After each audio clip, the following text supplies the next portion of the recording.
Premier, can this be seen as a blueprint for your platform for the next provincial election? Well, what we've been able to do here is to put in place an unprecedented amount of resources for people, for businesses, and for communities between provincial budgets. And that speaks to the unprecedented nature of the time we're living in. As Minister James said, listen to stakeholders across the board. We established an economic recovery task force so we could get current information from business leaders and communities across British Columbia, and we put in place, we believe, a pretty robust package, again, working with the federal government, finding places to fill gaps in federal programs and creating programs of our own. But this is just the beginning. We have much, much more work to do. And as Carole said, between budgets, to have this amount of money brought forward, ratified by the legislature, and then, as we've done over the past number of weeks, gone step by step through each program, through the Treasury Board, so that the public service, the professional public service of British Columbia, who will be delivering these services and programs for people, for businesses, and for communities, have the authority to get out and get going. And that's been our priority, and that's what we're going to focus on, not just today, but tomorrow, next month, and the month after that. Do you have a follow-up, Richard? Yeah, is this a plan that will win you an election? I've not made a decision about an election. I've been working on, as I said, the difficult decisions of the trade-offs that are involved in making sure that we expend public resources in a way that's responsible for the taxpayer, but also meets the extraordinary demand in communities, whether it be revitalizing our health care, where, of course, a key part of our economy is the well-being of people, and a sense of comfort and assurance that when they go into the marketplace to conduct their business or to participate in the economy, that they can do so safely. That's been our preoccupation, quite frankly, and I think that this plan meets that test for today. And as I said, the pandemic is just beginning. I know that people would like to hear something different, but we're just starting a very long journey that we have to take together. Our next question is from Justine Hunter. This money was approved at a time in March when all parties were agreeing to work together cooperatively. Now you've got your opposition concerned that you're going to turn this into an election platform. Can you say that this will be implemented without the distraction of an election campaign?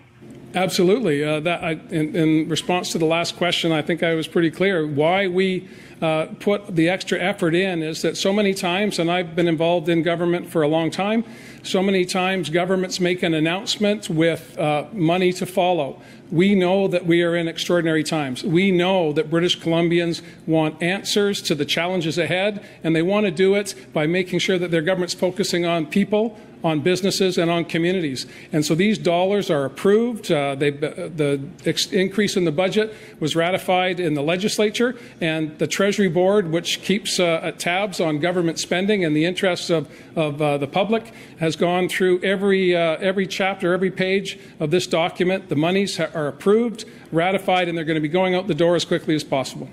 Do you have a follow-up, Justine? Yeah, just want to be clear then, does that mean that your finance minister, your education minister, your health minister will not be distracted from the job of rolling this out in the coming months? Well, and I apologize, Justine, I didn't hear completely your question. Maybe if I could just ask you to repeat it. Sure. Is there too much activity at the brewery there, maybe? Can you say then clearly that your health minister, your education minister, your finance minister will not be pulled off of the job of implementing this in the coming weeks and months in order to go on an election campaign? I've got you. The job of implementing this has been done. Now it's up to the professional public service. It's up to municipalities to work. There's chief administrative officers will be working with professional public service members here in Victoria and across BC to deliver these programs and services. It was critically important to us that this not be a dribs and drabs, which I've seen, quite frankly, not being critical of my colleagues in other provinces, but bits and pieces. We knew we had the time, we knew we had the resources, we wanted to make sure they were approved and ready to go out the door, so it wasn't a series of announcements that would be followed by decision-making inside of government.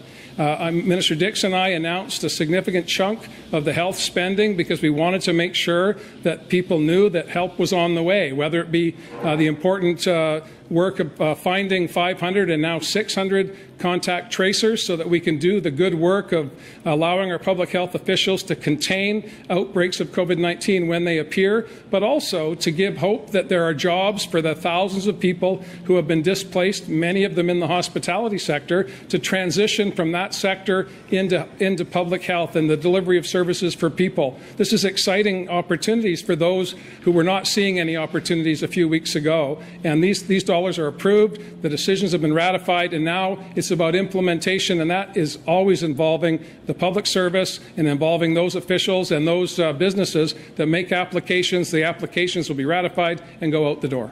None of us are particularly thrilled with continuing to ask you questions about an election, but you just said you've not made a decision about one. So can you tell us when you are planning to make that decision? Elections BC has this big chart out with tables and times and dates. Everyone's waiting for you to come up with either saying this is happening or not. So can you tell us when that's going to happen so we can stop asking you about it? Well, I'd like to help you, Rob. I have not made a decision. I'm focused on making sure that we can launch our recovery plan, Stronger BC, so that British Columbians have confidence that we're focused on their needs. The economy is about people. People need to know that their government's working to ensure that they're safe and doing what we can to protect their jobs and grow the economy, to get back to the place we were in February when we were leading the country in economic growth, lowest unemployment in the country. We are in a good place here in British Columbia, but that's cold comfort to people who are looking to put food on the table. People are looking to meet their mortgage or rent payments in the months ahead. We were wanting to make sure we got this billions of dollars out the door, and that's what my focus has been, and that's why I'm here today.